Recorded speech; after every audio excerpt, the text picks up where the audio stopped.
setiap keluhan itu merupakan hadiah dan anugerah bagi saya. Kenapa demikian? Ketika saya hadir di tengah-tengah mereka, saya bisa dan mampu memberikan solusi terbaik bagi mereka. Itu rasanya sesuatu yang tidak pernah ternilai harganya.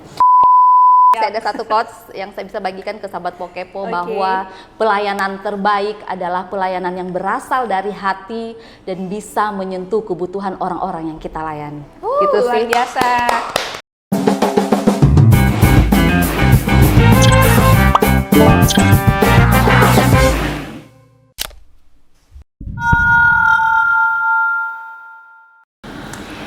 Halo Sobat Pokepo, dimanapun berada, sampailah kita di episode Pokepo yang ke-12. Tidak terasa sudah 12 episode nih Kak Pokepo, keren. Nah, hari ini dengan host baru tentunya bersama saya Feli, staf komunikasi dan kesekretariatan BPJS Kesehatan Cabang Palopo, ditemani dengan narasumber yang sangat spesial. Kenapa saya bilang sangat spesial? Karena beliau ini sangat susah didapat waktunya untuk berbincang-bincang dengan tim Pokepo. Dan sebelum saya perkenalkan narasumber kita pada episode kali ini,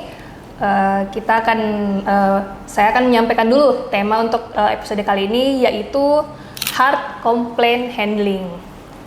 Dan tanpa berlama-lama, saya perkenalkan narasumber kita hari ini, yaitu Kak Oktaviani Manda. Kak Okta ini, yang seharinya dipanggil Kak Okta, adalah Koordinator EP3RS BPJS Kesehatan Cabang Palopo. Halo Kak Okta. Hai sahabat Pokepo. Bagaimana kabarnya hari ini Kak? Kabar baik. Terima kasih loh Kak, sudah menyempatkan waktunya setelah berminggu-minggu belum bisa dapat waktunya Kak Okta. Hari ini Kak Okta menyempatkan waktu untuk berbincang bersama dengan kita. Nah, tadi kan sudah saya perkenalkan nih Kak Okta itu di BPJS Kesehatan Cabang Palopo sebagai Koordinator EP3RS. Yeah.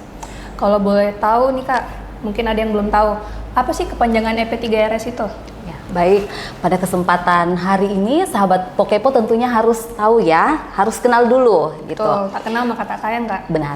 Jadi kepanjangan dari EP3RS itu sendiri adalah edukasi dan penanganan pengaduan peserta di rumah sakit. Jadi ingat ya sahabat Pokepo, EP3RS itu apa? Edukasi dan penanganan pengaduan peserta di rumah sakit. Benar. Nah, cukup panjang nih Kak kepanjangannya. Kalau kepanjangannya saja cukup panjang, pasti tugas-tugasnya juga kayaknya cukup banyak nih.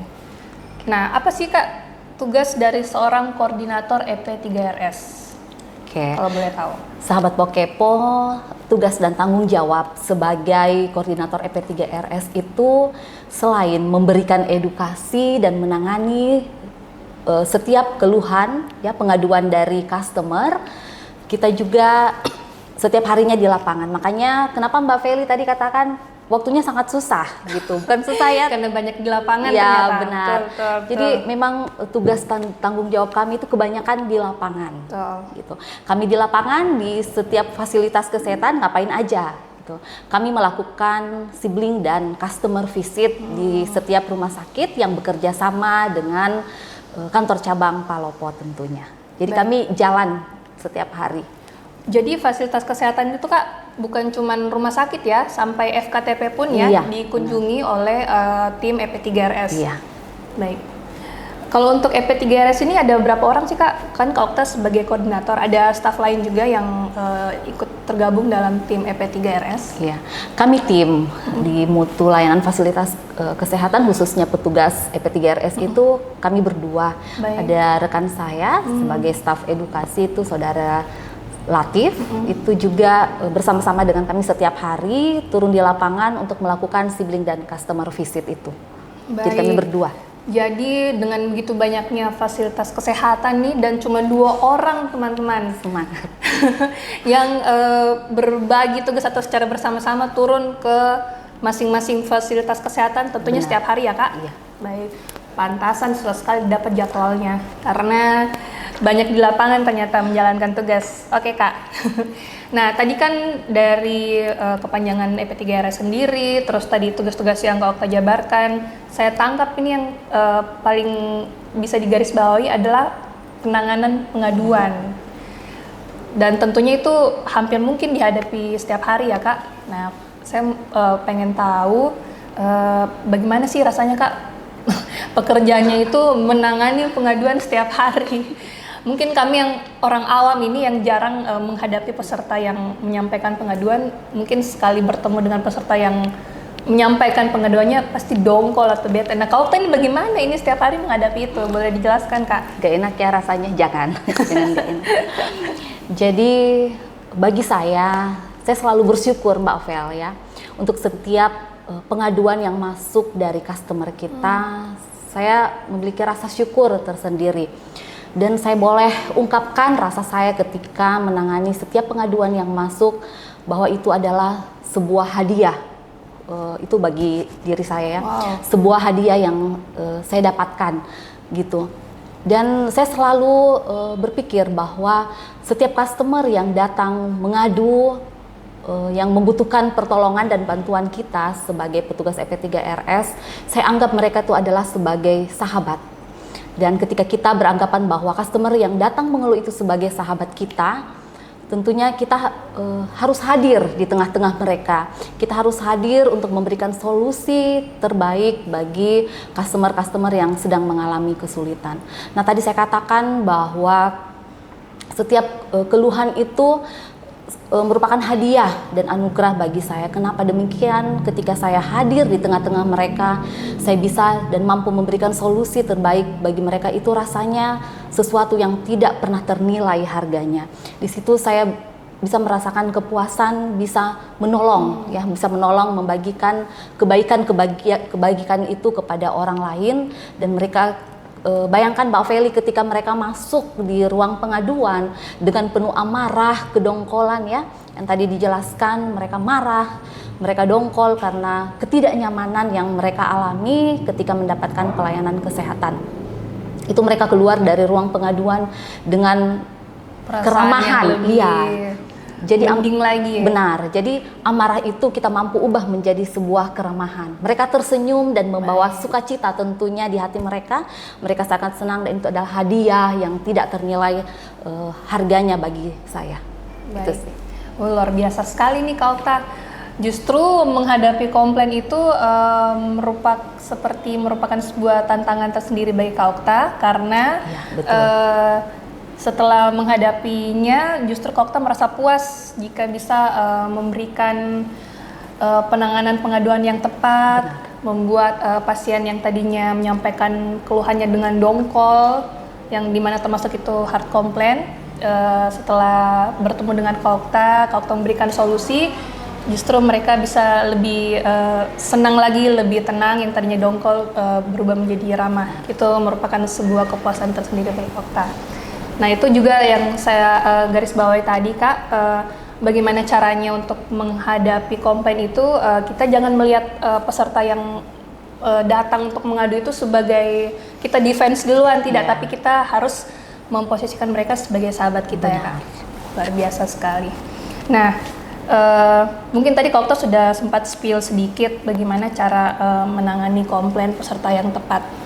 Mungkin ada penjelasan lebih mendalam lagi Kak, mungkin ada tahapan atau step-step bagaimana cara menangani komplain peserta yang tepat sebagai seorang petugas EP3RS. Baik Mbak Feli, pada kesempatan ini juga ya buat sahabat Pokepo nih, yang mungkin tugasnya ya ada yang sebagai di instansinya sebagai PIC penanganan pengaduan, bolehlah ya mendengar bincang-bincang kita saat ini. Saya akan membagikan beberapa tips and triknya. Tentunya memang harus ada skillnya, tetapi ketika kita sudah mencoba, kita sudah menyatu dengan tugas dan tanggung jawab kita sebagai pemberi layanan untuk menangani setiap permasalahan yang mereka hadapi, itu pasti ada ya rasa yang sangat luar biasa yang kita bisa bagikan kepada mereka yang mengalami kendala atau masalah ketika mendapat pelayanan kesehatan di fasilitas kesehatan.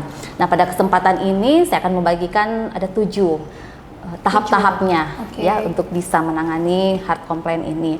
Yang pertama, kita bisa berikan greetings ya. Ini hal penting teman-teman Pokepo ya. Greetings itu salam, itu sudah membudaya tentunya ya, di mana saja itu kita terapkan gitu.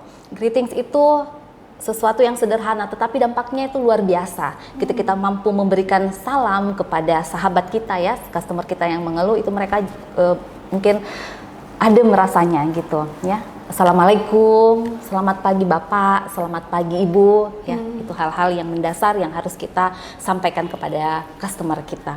Kemudian yang kedua, empati. Empati itu memang harus tertanam ya dalam jiwa pelayanan kita. Kita harus memiliki rasa empati kepada orang-orang yang kita layani. Kita bisa memahami kondisi-kondisi mereka, bahwa mereka dengan datang dengan kesulitan. Kita bisa memposisikan, gimana kalau saya yang merasakan hal yang dirasakan oleh customer. Itu kita harus memiliki rasa empati itu. Oke, sahabat Pokepo, 2 ya. Kemudian yang ketiga, itu konfirmasi keluhan. Ketika customer datang menyapa kita ya, menginginkan kita memberikan solusi, kita bisa konfirmasi keluhan apa sih yang bisa kita dapatkan dari customer yang mengeluh. Kemudian yang keempat, itu tanya lebih lanjut gitu. Ketika sudah dapat nih sudah konfirmasi keluhan itu, dapat chemistry-nya ya masuk, kita tanya lebih lanjut, kita gali lebih lanjut gitu. Kita tanya permasalahan yang dihadapi, yang kemudian tindakan seketika. Tindakan seketika itu dapat berupa pemberian solusi itu. Ketika sudah dalami, kita memberikan solusi yang tepat yang dibutuhkan oleh customer. Jika ada juga solusi-solusi tambahan, itu bisa kita berikan ke peserta kita. Kemudian yang ketujuh, yang terakhir ini ya, penutup. Penutup. Iya. Baik. Jadi ternyata menangani komplain itu tidak semudah yang dipikir ya Kak. Ternyata untuk menangani secara tepat itu ada 7 tahapan teman-teman yang harus dilakukan supaya komplain atau pengaduan itu bisa ditangani dengan tepat. Oke, karena ini juga merupakan sebuah edukasi, karena khususnya sebagai duta BPJS Kesehatan bukan hanya tugas dari seorang EP3RS saja untuk melayani pengaduan peserta, tapi merupakan tugas dari semua duta BPJS Kesehatan. Jadi pentingnya mengetahui cara menangani komplain yang tepat itu menurut saya merupakan ilmu yang sangat berharga yang Kak Okta sudah bagikan kepada kita hari ini. Nah, terus apakah penyampaian atau penanganan pengaduan ini Kak, kan yang tadi Kak Okta jelaskan itu mungkin peserta yang secara langsung bertemu dengan Kak Okta di rumah sakit. Nah, bagaimana peserta yang mungkin tidak sempat bertemu dengan Kak Okta nih, mungkin yang bingung mau menyampaikan pengaduannya kemana atau tidak tahu ada kemana mereka harus menyampaikan begitu Kak? Apa ada kanal layanan lainnya Kak untuk menyampaikan pengaduan tersebut? Iya. Oke, sahabat Pokepo, ada ya untuk penanganan pengaduan itu bukan saja secara langsung ketika kami turun di lapangan, kita temukan keluhan dan kita selesaikan pada saat itu juga, melainkan ada kanal namanya SIPP, saluran informasi dan penanganan pengaduan. SIPP iya, ya Kak? Baik. Itu ada kanal tersendiri, aplikasinya SIPP. Kemudian sudah ada dipasang ya di setiap fasilitas kesehatan, mereka bisa menyampaikan aspirasi, keluhannya atau malah meminta informasi terhadap kendala-kendala yang dihadapi di fasilitas kesehatan, bisa menyampaikan melalui aplikasi SIPP. Jadi jangan sungkan ya, meskipun tidak bertemu karena kami berdua mobile ya, tidak sempat bertemu karena dengan berdua dan fasilitas kesehatan begitu banyak, jadi mungkin ada yang tidak berkesempatan bertemu dengan petugas EP3RS, tapi jangan khawatir karena ternyata ada aplikasi SIPP juga di fasilitas kesehatan. Jadi peserta JKN atau teman-teman penonton setia Pokepo sekalian bisa menyampaikan pengaduan atau permintaan informasinya lewat aplikasi SIPP tersebut. Benar. Kan kalau yang bertemu secara langsung Kak pasti bisa diselesaikan saat itu juga ya Kak? Solusinya bisa diberikan pada saat itu juga. Kalau lewat aplikasi Kak, apa ada SLA-nya?